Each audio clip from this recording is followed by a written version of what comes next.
为什么你煲的老火汤总是清汤寡水的，一点都不好喝呢？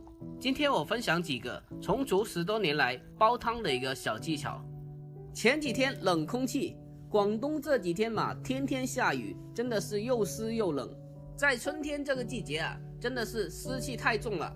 喺呢個季節，廣東人最中意用土茯苓煲湯嚟去濕嘅。今日喺呢度教你哋一個廣東嘅老火靚湯——土茯苓薏米煲豬骨。首先，我們準備一點排骨。一般在酒店裏，我們都會選擇用龍骨或者用排骨來煲湯、燉湯。煲湯或者燉湯，基本是很少能用到豬的筒骨。因為筒骨略肥一點，喝起來比較油膩一點點。如果是做高湯的話，可能會用得到。首先我們把排骨給它清洗一下，接下來再將它剁成大大的小塊。煲湯的肉料盡量的稍微大一點點，不然隨着煲製的時間長，它就會傳爛掉了。砍成大塊之後，再將它裝起來備用。接下來我們還可以搭配一點瘦肉，然後將它切成排骨一樣的大小。切好之後和排骨裝在一起，然之後我哋再準備少少嘅薑片，因為薑是熱性的，而土茯苓是寒性的，所以需要搭配幾塊薑片來中和一下。然後再準備少量的薏米，我的這個是大的薏米，當然小薏米也是可以的。取一個小碗，將適量的薏米倒出來，然後倒入適量的清水，將其清洗一下。將它清洗多2遍，去掉它身上的一些灰塵，還有一些雜質。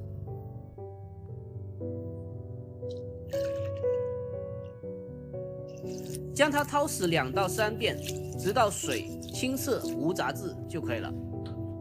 接下來的步驟，我們起鍋燒水，這個肉料給它直接涼水下鍋就可以了，然後給它來上些許的米酒去腥。涼水直接下鍋的作用，可以使得肉料隨着溫度的升高，慢慢的由裡到外的逼出血水，可以更大的限度減少豬的異味還有膻味。等到水燒開了之後，將上面的浮沫髒東西給它打掉，這些都是血沫腥味的來源，所以盡可能的將它打乾淨。將這個排骨和瘦肉焯透水，然後將其打撈出來。這個過程大概是水開之後3分鐘。接下來我們起鍋下油，然後將這個排骨還有瘦肉下鍋。下鍋之後用中火將它煸一下，煸炒一下，把它煸炒出豬肉的香味，而且還能夠去除豬肉的一個膻味、腥味。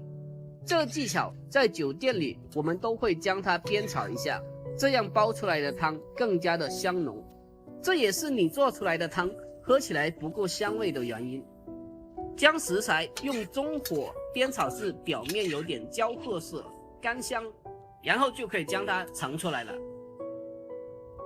接下來再準備一個砂鍋，煲湯的話最好是選用砂鍋，用砂鍋煲出來的湯更加好一點。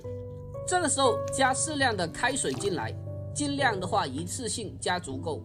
如果非得中途加水的話，那一定要加熱水。這個時候把清洗乾淨的土茯苓給它放進來，還有適量的薏米，同樣的放進砂鍋裡面。而家塞錢入你袋啦。呢個時候加我哋嘅廣東煲湯3件寶：陳皮、老薑同埋蜜棗。陳皮都係一種去濕健脾嘅中藥，同埋土茯苓一齊搭配，有好好嘅健脾利濕、降脂減肥嘅作用。蜜棗嘅話，一煲基本2粒搞掂啦。接下來水開之後，把表面的浮沫稍微的打掉一點，因為剛剛炒過，所以有一些油脂，千萬不能全部打掉。接下來就可以蓋上蓋子，用中小火煲1個時辰。搞咩啊你哋？知唔知你哋搞咩啫？啊？喂，往呢度。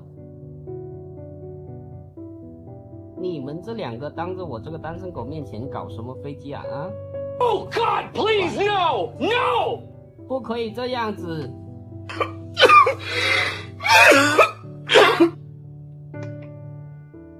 我天哪！能不能不要当着我面去搞？秀恩爱是吧？这有点过分了啊！哎，这有点过分了啊！你看你们俩，这真的是你无视我的存在是吧？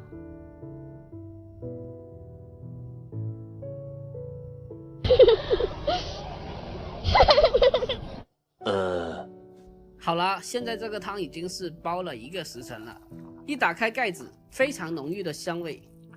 接下来开始调味，在调味的时候，我们只需要加适量的盐进行调味就可以了，什么鸡精、味精的就不用放了。每天都在很用心的教做菜，如果我的视频对您有所帮助的话，那就帮小老弟点个赞呗，真心的感谢您了，感谢您。如果喜欢我的视频，也可以关注一下。想学做菜的时候，偶尔的来我这里找一下灵感。这个排骨汤调味后再煲1分钟，让调料充分的融合，就可以出锅了。好了，就这样，这一款土茯苓薏米猪骨汤就已经做好了。最近这种阴雨绵绵的天气，湿气比较重，手脚酸痛、眼袋浮肿、湿气比较大的话，一定要试做一下这一款汤。好了，本期的视频就分享到这里。喜欢的可以双击评论收藏起来，我们下期再见。